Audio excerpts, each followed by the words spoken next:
Hello friends, welcome to Vision Craft Academy. So friends, जैसे कि आपको पता है कि करंटली हम साइबर सिक्योरिटी थीम से रिलेटेड डिस्कशन को स्टार्ट करने वाले हैं। तो आज मैं आपको कुछ कुछ इम्पॉर्टेंट टर्म्स के बारे में बताऊंगी, जिसके बारे में आपको पता होना चाहिए कि व्हाट एग्जैक्टली दे आर। अभी होता क्या है ना, there are so many terms like virus, worms, ransomware, etc. and so on. We know that okay, this is something that is not good for our computer, that is not good for our system, that is a sort of threat to our system. But may be हमें अभी detail में नहीं पता है कि actually in terminologies में difference क्या है, एक्चुअल इनका मीनिंग क्या है। आज हम कुछ कुछ टर्मिनोलॉजीज को एक्सप्लोर करेंगे फ्रेंड्स, जिसकी हेल्प से आपके अपकमिंग सेशंस जो हैं, जो मैं आपको डिटेल में समझाने वाली हूँ, आपको साइबर सिक्योरिटी से रिलेटेड टॉपिक्स की अच्छी अंडरस्टैंडिंग हो जाएगी। तो चलिए फ्रेंड्स, आज हम कुछ टर्मिनोलॉजीज़ को डिस्कस करेंगे एंड उनके बारे में थोड़ा सा जितना हमें पता होना चाहिए हम उतना जानेंगे, जो कि साइबर सिक्योरिटी स्पेस में इम्पॉर्टेंट है एंड जिनका मीनिंग आपको पता होना चाहिए, and that will help you in upcoming set of lectures for better understanding. अगर आपको साइबर सिक्योरिटी अच्छे से समझना है तो फ्रेंड्स कुछ कुछ टर्म्स को आपको पहले समझना होगा एंड आज के लेक्चर में हम उन्हीं टर्म्स पे ध्यान देने वाले हैं। तो चलिए friends, without any further delay let's get started. तो friends, first term that we are going to discuss about is hacking. तो आपने सुना होगा कि किसी ने किसी के कंप्यूटर को हैक कर दिया। दैट मीन्स कैसे भी करके कंप्यूटर का एक्सेस ले लिया। हैकर का सबसे पहला काम क्या होता है कि सामने वाले की कंप्यूटर की वीकनेस को फाइंड करना। ठीक है, फॉर एग्जाम्पल उन्हें पता लग जाए कि सामने वाले ने अपने कंप्यूटर में लॉक लगाया हुआ है, तो वो उसका पासवर्ड फाइंड आउट करने की कोशिश करेगा और कैसे भी करके उसकी सिक्योरिटी को ब्रीच करने की कोशिश करेगा। जैसे ही उसे उस कंप्यूटर सिस्टम की वीकनेस मिल जाएगी तो हैकर उस कंप्यूटर सिस्टम से पर्सनल या बिजनेस रिलेटेड इंफॉर्मेशन या डेटा को एक्सेस कर सकता है। So it is process of identifying weakness in a computer system or network to exploit the security. For example आपने फेक वाईफाई के बारे में सुना होगा, राइट। सो फेक वाईफाई के केस में हैकर क्या करता है, फेक वाईफाई अवेलेबल कराता है और आप जैसे ही उस वाईफाई से कनेक्ट करते हो वैसे ही आपके कंप्यूटर या मोबाइल का डेटा हैकर के पास चला जाता है। तो फ्रेंड्स, कभी भी आपको कोई फ्री वाईफाई ऑफर करे तो आप कभी भी यूज़ मत करिए until and unless you are very sure about the source, that is it is a trusted source. तो कभी भी आपको फ्री में वाईफाई मिल रहा है, आप जैसे रेलवे स्टेशंस पे जाते हैं, एयरपोर्ट्स पे जाते हैं या किसी भी पब्लिक एरिया में जाते हैं एंड आपको फ्री में कोई वाईफाई एक्सेस करने के लिए दे रहा है, फ्रेंड्स उस केस में क्या होता है, don't use those free WiFi because it can actually lead to hacking of your mobile data, it can actually lead to hacking of your laptop. तो कभी भी फेक वाईफाई को यूज़ मत करिए, right. So that is one example in this case. इसके अलावा friends, there are many examples of hacking and we will talk about different ways in which hackers actually tend to utilise and gain access to any other system. तो हम उनकी detail में बात करेंगे। Now let's talk about malicious code. तो friends, malicious code क्या होता है? Malicious code is one program, एक प्रोग्राम या एक प्रोग्राम का हिस्सा होता है जो किसी भी अच्छे प्रोग्राम के साथ खुद को अटैच कर लेता है और कंप्यूटर को नुकसान करता है। तो जब भी वो अच्छा प्रोग्राम एग्जीक्यूट होगा या चलेगा तो उस टाइम बेसिकली मैलिशियस कोड भी एग्जीक्यूट होगा। Malicious code is called malicious because ये कुछ गलत करने की कैपेसिटी रखता है, लाइक कंप्यूटर का नुकसान हो गया, डेटा को डिस्ट्रॉय करना या कुछ भी, जैसे कि स्क्रीन पे कुछ मैसेज डिस्प्ले करना, एनीथिंग रॉन्ग। ये कंप्लीट प्रोग्राम भी हो सकता है या एक छोटा सा पार्ट भी हो सकता है, ताकि मेन प्रोग्राम में ऐड हो और अपनी फंक्शनैलिटी को परफॉर्म कर सके, which causes damage to the system. तो फ्रेंड्स, आपको पता है ना प्रोग्राम्स क्या होते हैं? प्रोग्राम्स सिंपल फॉर्म में, आप जैसे कंप्यूटर की भाषा में, are form of instruction to the computer, right, in different languages. तो friends, malicious code is also one type of program और ये एक कंप्लीट प्रोग्राम भी हो सकता है और किसी प्रोग्राम का हिस्सा भी हो सकता है जिसमें एबिलिटी हो आपके कंप्यूटर सिस्टम को नुकसान पहुंचाने की, आपके कंप्यूटर सिस्टम को डैमेज करने की, उसके डेटा को अनऑथराइज्ड एक्सेस करने की। So all those things can be done using this malicious code. अब friends, let's talk about virus की व्हाट इज वायरस। सो फ्रेंड्स, वायरस भी एक फॉर्म का मैलिशियस कोड होता है, एक फॉर्म का कंप्यूटर प्रोग्राम होता है एंड ये मैलिशियस कंप्यूटर प्रोग्राम गलत इंटेंशन से लिखा गया होता है। एक बार वायरस आपके कंप्यूटर को इन्फेक्ट कर दे तो ये फैलता है। जैसे कि आपने for example in layman language आपने कोविड-19 का नाम सुना है, तो एक बार कोविड-19 का इन्फेक्शन फैल गया तो वो फैलता चला जाता है, right, from one person to the other. So virus is also same, कि अगर एक कंप्यूटर में अगर वायरस आ गया तो सिस्टम में स्प्रेड हो जाएगा। वायरस फैलता कैसे है? सो वायरस हमेशा ह्यूमन एक्शन से रेप्लिकेट होता है, कभी भी खुद से रेप्लिकेट नहीं होता, कभी भी खुद से नहीं फैलता। जब तक आप कमांड नहीं देंगे तब तक वायरस नहीं फैल सकता, हमेशा याद रखिएगा। अब एक सिंपल एग्जांपल अगर मैं आपको दूं, जैसे कि कोई किसी हैकर ने एक वायरस का प्रोग्राम लिखा which is ability to delete files on your system whenever you launch a media player application, for example VLC player ले लीजिए। तो जितनी बार आप VLC player को लॉन्च करेंगे उतनी बार that virus will run, okay, because it is associated with that action। तो intent क्या है इसमें हैकर का? It is to modify the program functionality, right. By default जो प्रोग्राम की फंक्शनैलिटी होती है, VLC प्लेयर की, मीडिया प्लेयर की क्या फंक्शनैलिटी होती है? To play the music, to play the movies और whatever you want to play and watch in your system, right.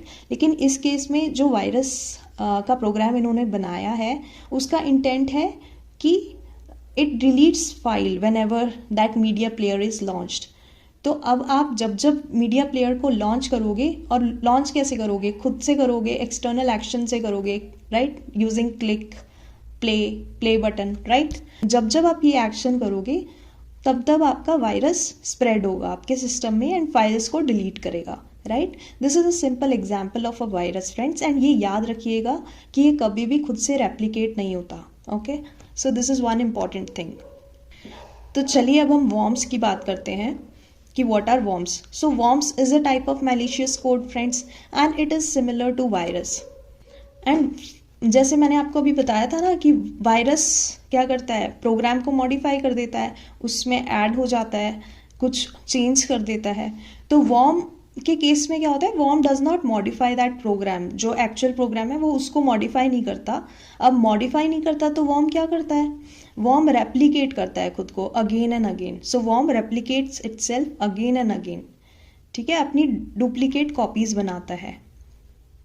And इसका जो मेन इंटेंशन होता है that is to use more and more computer resource, जिससे क्या होता है आपका कंप्यूटर रिसोर्स रिमार्केबली स्लो हो जाता है, रिस्पॉन्ड नहीं करता, रिस्पॉन्स टाइम बढ़ जाता है आपके सिस्टम का। बेसिकली एक बार वर्म आपके सिस्टम में आ गया तो जितनी भी मेमोरी होगी फॉर एग्जांपल, राइट, या प्रोसेसर की स्पीड होगी, that will become very very slow. तो जितने भी कंप्यूटर रिसोर्सेज होंगे, आपके सिस्टम के रिसोर्सेज होंगे, वो उनकी स्पीड को एक्सेप्शनली स्लो कर देता है। That is the capability of a worm and it has a capability to travel without any human action. अब इस वायरस में क्या था कि ह्यूमन एक्शन की ज़रूरत पड़ रही थी रेप्लिकेट होने के लिए, एक्शन परफॉर्म करने के लिए। लेकिन वर्म्स के केस में क्या है कि it has the ability to travel without any human action, किसी भी एक्शन की ज़रूरत नहीं है। उसके पास इतनी ताकत है कि वो अपने आप को रेप्लिकेट कर सके, अपनी कॉपीज़ को खुद से बना सके, even if you don't perform any action. For example friends, let's say आपके सिस्टम में कोई malicious code in form of worm आ गया, तो इट हैज़ एबिलिटी, मैं एग्जाम्पल दे रही हूँ कि let's say it has ability to send its copy to everyone listed in your email address book. तो अब आपके ईमेल एड्रेस बुक में जितने भी ईमेल्स होंगे उनको वो अपनी कॉपीज़ को उन ईमेल एड्रेसेस पे सेंड करता जाएगा।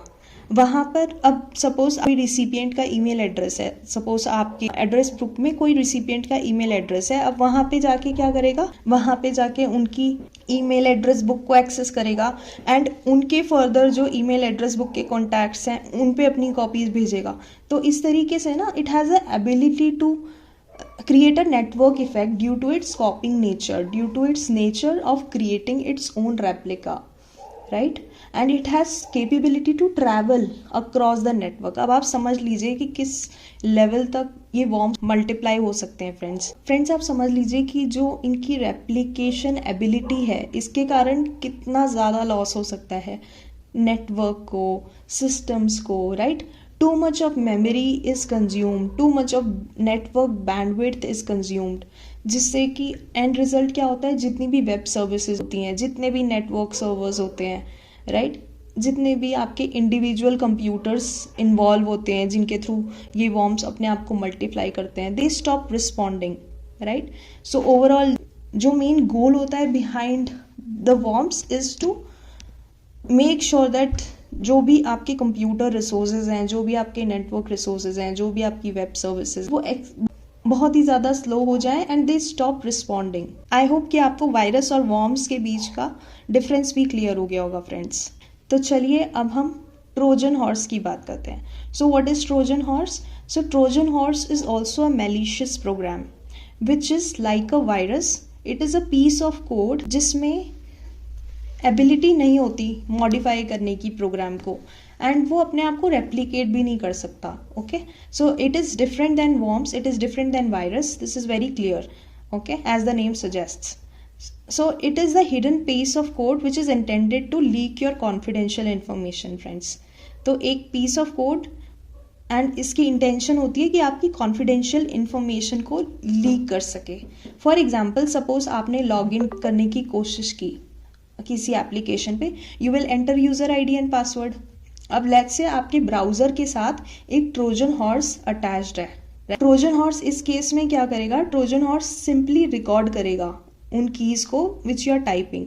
अब आपने एप्लीकेशन पे सपोज आप बैंकिंग एप्लीकेशन पे अपना कस्टमर आईडी और नेट बैंकिंग पासवर्ड डाल रहे हैं, तो ये ट्रोजन हॉर्स का जो प्रोग्राम है that is linked with your browser, अब ये आपके यूज़र आईडी और पासवर्ड को जो भी आप कीबोर्ड की हेल्प से एंटर कर रहे हैं वो रिकॉर्ड कर लेगा, and it sends this confidential information of your user ID, of your password to the hacker which they can later use to access your net banking account. Friends आप simply समझ लीजिए, जैसे टाइम्स क्या होता है कि आप अनऑथराइज्ड वेबसाइट्स या लिंक्स को एक्सेस कर लेते हैं जिसके थ्रू प्रोग्राम्स आपके कंप्यूटर सिस्टम में डाउनलोड हो जाते हैं.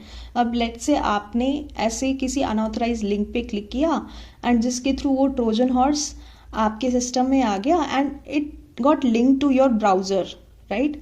ब्राउज़र के साथ वो अटैच हो गया एंड जब आपने बैंकिंग एप्लीकेशन एक्सेस की या कोई भी जीमेल एप्लीकेशन एक्सेस की, अपने सोशल मीडिया अकाउंट्स एक्सेस किए, तो वो सारी confidential information related to your password, related to your net banking, related to your debit card, related to your credit card, अब आप जो भी फंक्शनैलिटी परफॉर्म कर रहे हैं अपने सिस्टम पे अलग अलग एप्लीकेशंस पे, वो सारी उसकी पासवर्ड और उसकी यूज़र आईडीज़ को कैप्चर कर रहा है using your keyboard commands, and that information is transferred to the hacker, right? So in this way your information got compromised. And how it is compromised? It is compromised through Trojan horse.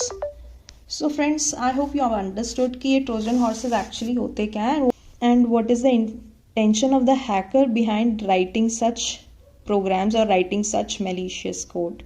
चलिए friends, now let's talk about ransomware. तो ransomware क्या होता है?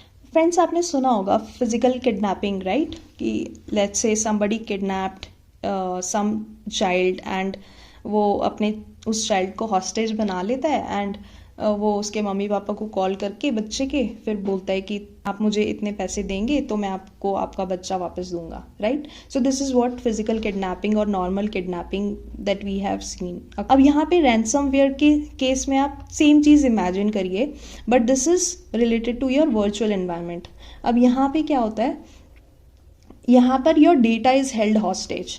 तो आपके system को hack करके आपके डेटा को, आपकी इंफॉर्मेशन को, आपकी ऑर्गेनाइजेशन की इंफॉर्मेशन को, आपके क्लाउड डेटा को हॉस्टेज रखा जाता है एंड आपकी फाइल्स को, आपके डेटा को एनक्रिप्ट कर दिया जाता है. अब आपके पास friends once this information is encrypted तो आपसे डिक्रिप्शन की मांगी जाएगी. अगर आपको सिस्टम का एक्सेस करना है आप डिक्रिप्शन की प्रोवाइड करिए, ठीक है, जिससे कि जो एनक्रिप्टेड डेटा है वो डिक्रिप्ट हो जाएगा, लेकिन उसके लिए आपको डिक्रिप्शन की प्रोवाइड करनी पड़ेगी, ठीक है. अब ये डिक्रिप्शन की आपको कहाँ से मिलेगी? ये डिक्रिप्शन की आपको हैकर से मिलेगी जिसने आपके सिस्टम के डेटा को एनक्रिप्ट किया है. और वो हैकर आपसे बोलेगा कि अगर आपको आपका सिस्टम चाहिए, अगर आपको आपका नेटवर्क चाहिए, अगर आपको आपका डेटा चाहिए, अगर आपको आपके ऑर्गेनाइजेशन की फाइल्स चाहिए, तो आपको इतनी अमाउंट मुझे देनी पड़ेगी, तब मैं आपको डिक्रिप्शन की प्रोवाइड करूँगा. तो फ्रेंड्स ये सेम फिजिकल किडनैपिंग वाला केस ये वर्चुअल वर्ल्ड में रेप्लिकेट हो रहा है and this is nothing but this is called ransomware, यानी कि आपके सिस्टम से आप ही की इंफॉर्मेशन आप ही को लॉक कर दिया गया and if you want to access your files, if you want to access your system, if you wanted to access your information on your PC on your system, then you have to pay money. That is the point. So this is called ransomware. चलिए friends अब हम phishing की बात करते हैं. So what is phishing? So आपने सुना होगा आइडेंटिटी थेफ्ट के बारे में, राइट? सो फेक कॉल्स, जैसे फॉर एग्जांपल आजकल बहुत होता है, आपने सुना होगा कहते हुए लोगों को कि उनके पास कोई फेक कॉल आई एंड उन्होंने जो जो उस फेक कॉल पे डायरेक्ट किया था वो इन स्टेप्स उन्होंने परफॉर्म किए और उनके बैंक अकाउंट से सारा बैलेंस चला गया. और फ्रेंड्स और आपने ये भी सुना होगा कि आप फॉर एग्जांपल किसी के पास एक ईमेल मैसेज आया, उसने उस लिंक पे क्लिक किया एंड उस पर्सन की सारी कॉन्फिडेंशियल डिटेल्स, सारी बैंक की डिटेल्स किसी हैकर के पास चली गई. फ्रेंड्स और आपने ये भी सुना होगा जैसे फेसबुक, इंस्टाग्राम या अलग अलग सोशल मीडिया अकाउंट्स पे फेक आईडी बन गई, उन किसी की फेक आईडी बन गई एंड किसी ने आपके नाम की अलग से आईडी बना दी है और वो आपकी पिक्चर्स अपलोड कर रहा है और लोगों से आपके नाम पे आपकी आइडेंटिटी यूज करके पैसे मांग रहा है. फ्रेंड्स आजकल ये बहुत कॉमन हो गया है एंड आए दिन हम इस तरीके की न्यूज़ सुनते रहते हैं, राइट? तो फ्रेंड्स होता क्या है ना, इस केस में someone is actually stealing your identity which is called identity theft.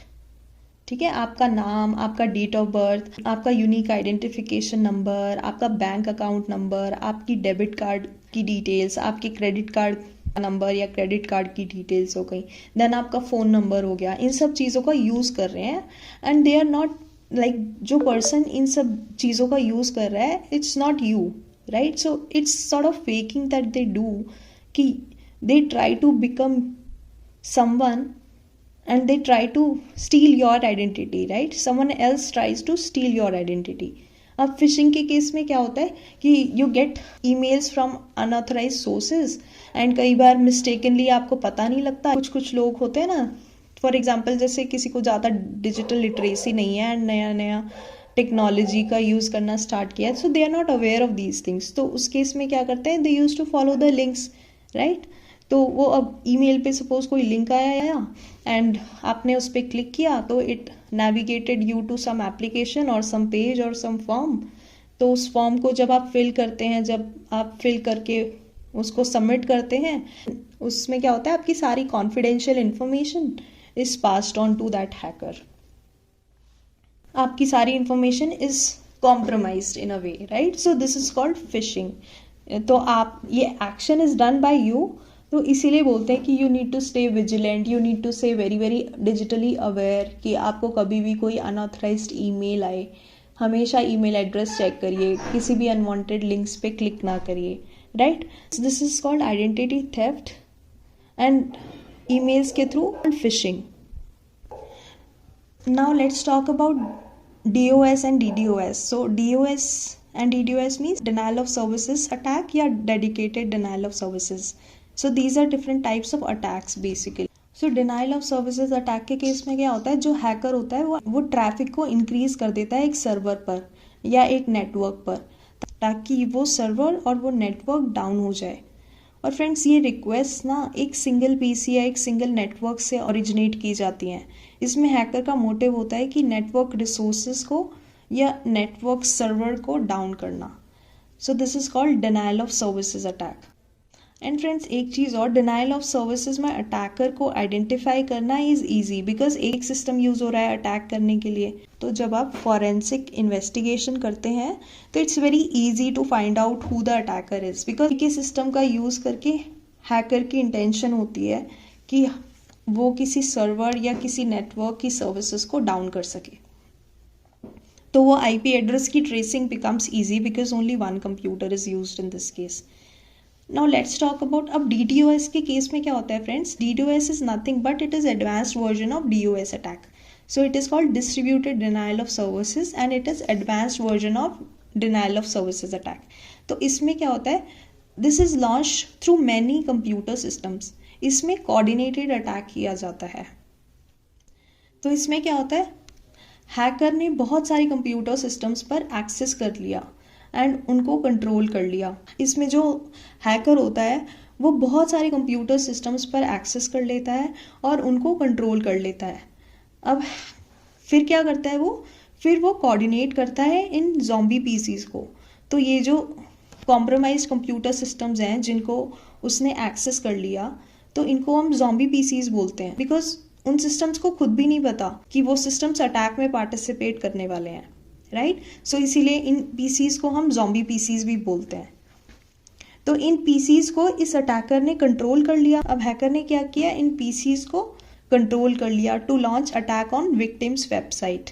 तो इसको कोऑर्डिनेटेड अटैक बोला जाता है, राइट। क्यों कोऑर्डिनेटेड अटैक बोला जाता है? Because more than one system is involved and it is happening using coordination of different systems. तो जब इस तरीके का अटैक होता है तो thousands and lakhs of compromised PCs या zombie PCs are used to launch attack on the victim's website.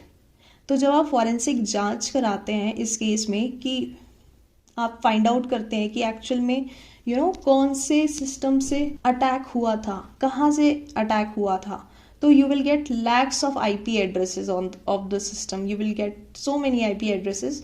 तो उस केस में क्या होता है, हैकर को आइडेंटिफाई करना इज़ वेरी वेरी डिफिकल्ट। तो अगर हम कोशिश करें कि भाई ये अटैक ट्रिगर कहाँ से हुआ है, एक्चुअली हमें ये पता चल जाए, तो that becomes nearly impossible friends in this case.